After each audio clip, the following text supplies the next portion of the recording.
اعوذ باللہ من الشیطان الرجیم بسم اللہ الرحمن الرحیم۔ عزیز طلبہ و طالبات، السلام علیکم ورحمۃ اللہ وبرکاتہ۔ اردو جماعت ناہم سبق نمبر 1، جس کا عنوان ہے مجالس نبوی صلی اللہ علیہ وسلم۔ آج ہم اس سبق کا مختصر خلاصہ پڑھیں گے۔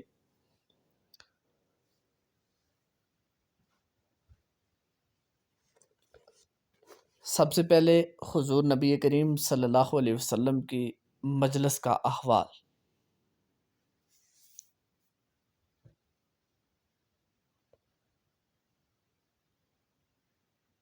یہ مضمون علامہ شبلی نعمانی کی کتاب سیرت النبی صلی اللہ علیہ وسلم کی جلد 2 سے اخذ کیا گیا ہے، جس میں حضور نبی کریم صلی اللہ علیہ وسلم کی مجالس کی عظمت و بڑائی کو خوبصورت انداز میں بیان کیا گیا ہے۔ علامہ شبلی نعمانی کے مطابق حضور نبی کریم صلی اللہ علیہ وسلم کی مجالس علم و عرفان اور ادب و احترام کا مرکز تھی۔ آپ کی مجالس کے لیے دروازے پر کوئی دربان موجود نہ تھا، ہر سو خاموشی اور سکونت طاری ہوتی تھی۔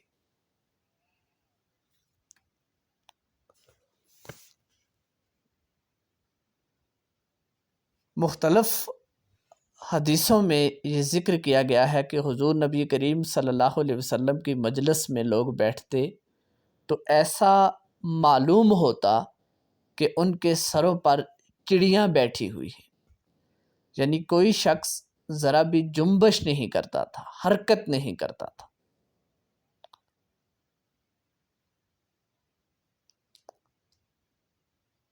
حضور نبی کریم صلی اللہ علیہ وسلم کی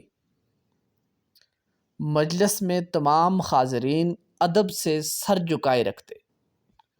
جب آپ صلی اللہ علیہ وسلم کچھ فرماتے تو تمام مجلس پر سناٹا چھا جاتا، خاموشی چھا جاتی۔ کوئی شخص بولتا تو جب تک وہ چپ نہ ہو جاتا تو دوسرا شخص بول نہیں سکتا تھا۔ آپ صلی اللہ علیہ وسلم مجلس میں سب سے پہلے اہل حاجت کی طرف متوجہ ہوتے، ان کی معروضات سن کر ان کی حاجات کو پورا کرتے۔ نمبر 2، حضور نبی کریم صلی اللہ علیہ وسلم کی مجلس میں گفتگو کے آداب۔ آپ صلی اللہ علیہ وسلم کسی کی بات کاٹ کر گفتگو نہ فرماتے، جو بات ناپسند ہوتی تو اس سے تغافل فرماتے اور ٹال جاتے۔ کوئی شخص شکریہ ادا کرتا تو آپ صلی اللہ علیہ وسلم نے واقعی اس کا کوئی کام انجام دیا ہے تو شکریہ قبول فرماتے۔ مجلس میں جس قسم کا ذکر چھڑ جاتا آپ صلی اللہ علیہ وسلم اس میں شامل ہو جاتے۔ یہ یاد رکھنا کہ یہاں پہ جس قسم سے مراد ایسا ذکر جو منصب نبوت کے شایان شان ہو۔ حضور نبی کریم صلی اللہ علیہ وسلم ہنسی مذاق کی مجلس میں بھی شرکت فرماتے تھے۔ حضور نبی کریم صلی اللہ علیہ وسلم کی مجلس میں کوئی شخص کھڑے کھڑے گفتگو نہیں فرماتا تھا۔ کوئی شخص اگر گفتگو کر رہا ہوتا جب تک وہ خاموش نہ ہو جاتا تو دوسرا شخص گفتگو نہیں فرماتا تھا، دوسرا شخص گفتگو نہیں کر سکتا تھا۔ حضور نبی کریم صلی اللہ علیہ وسلم خود بھی کسی کی بات کو کاٹ کر گفتگو نہیں فرماتے تھے۔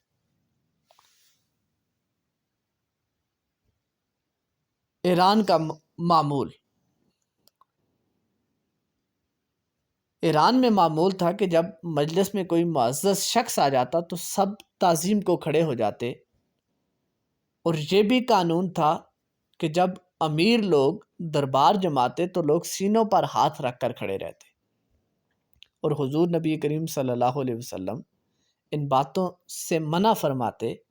آپ صلی اللہ علیہ وسلم نے ارشاد فرمایا کہ جس کو یہ پسند آتا ہے کہ لوگ اس کے سامنے تعظیم سے کھڑے رہیں تو اس کو اپنی جگہ دوزخ میں ڈھونڈنی چاہیے۔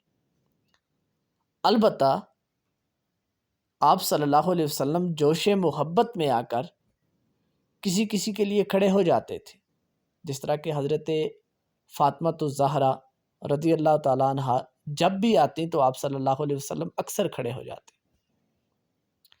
اسی طرح حضرت علیمہ سعدیہ رضی اللہ تعالیٰ عنہ جب بھی آپ صلی اللہ علیہ وسلم کے پاس تشریف لاتی تو آپ صلی اللہ علیہ وسلم اٹھ کر چادر بچھا دیتے۔ ایک دفعہ آپ صلی اللہ علیہ وسلم کی مجلس میں دو آدمی آئے، ان میں ایک معزز اور ایک کم رتبہ تھا۔ جب معزز شخص کو چھینک آئی تو اس نے اسلامی طریقے کے مطابق الحمدللہ نہیں کہا، لیکن جب دوسرے شخص کو چھینک آئی تو اس نے الحمدللہ کہا، تو حضور نبی کریم صلی اللہ علیہ وسلم نے حسب معمول یرحمکم اللہ کہا۔ جو معزز شخص تھا اس نے شکایت کی تو آپ صلی اللہ علیہ وسلم نے فرمایا کہ جب اس شخص نے خدا کو یاد کیا تو میں نے بھی اس کو یاد کیا، اور تم نے خدا کو بلا دیا تو اس لیے میں نے تمہیں بلا دیا۔ نمبر 4، حضور نبی کریم صلی اللہ علیہ وسلم کی مجالس کا وقت۔ حضور نبی کریم صلی اللہ علیہ وسلم کی جو مجلس ہوتی تھی یہ عموماً مسجد نبوی میں منعقد ہوتی تھی، اور مسجد نبوی میں ایک چھوٹا سا صحن تھا۔ کبھی کبھی آپ صلی اللہ علیہ وسلم وہاں نشست فرماتے۔ پہلے تو حضور نبی کریم صلی اللہ علیہ وسلم کی نشست کے لیے کوئی ممتاز جگہ نہ تھی۔ باہر سے اجنبی لوگ آتے تو آپ صلی اللہ علیہ وسلم کے پہچاننے میں دقت ہوتی، تو صحابہ کرام نے ایک چھوٹا سا چبوترا بنا دیا۔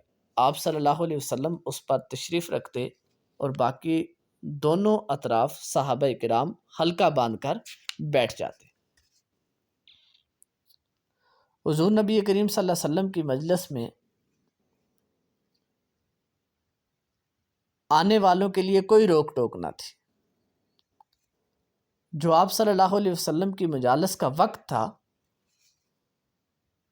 تو وہ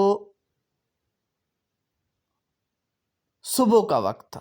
نماز فجر کے بعد آپ صلی اللہ علیہ وسلم بیٹھ جاتے اور فیوض روحانی کا سرچشمہ جاری ہو جاتا۔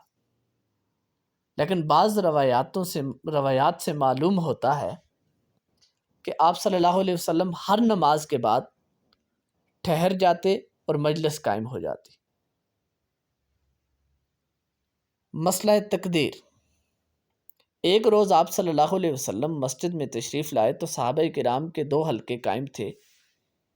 ایک حلقے میں قرآن مجید کی تلاوت اور اللہ رب العزت کا ذکر ہو رہا تھا، اور دوسرے حلقے میں علمی باتیں ہو رہی تھیں۔ آپ صلی اللہ علیہ وسلم نے فرمایا کہ دونوں عمل خیر کر رہے ہیں، لیکن خدا نے مجھ کو معلم بنا کر مبعوث کیا ہے۔ یہ کہہ کر آپ علمی حلقے میں بیٹھ گئے۔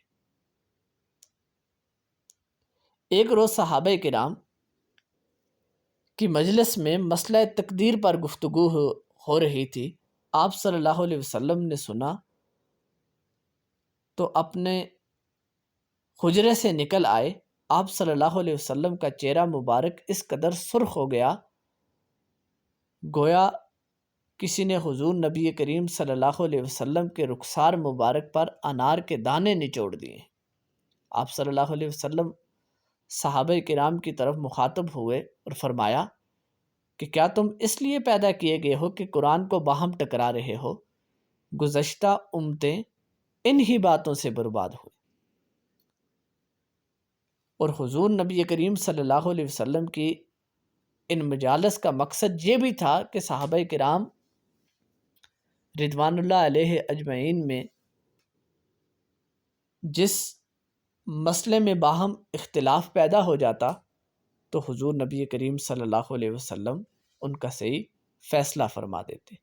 یہ وہ اس سبق کا مختصر خلاصہ تھا جو میں نے آپ کے سامنے رکھا۔ امید ہے کہ آپ اس کو سننے کے بعد پورا سبق جو ہے وہ آپ نے ذہن نشین کر لیا ہوگا۔ دعا ہے کہ خالق کائنات ہمیں مجلس کے آداب سمجھنے اور ان پر عمل کرنے کی توفیق عطا فرمائے۔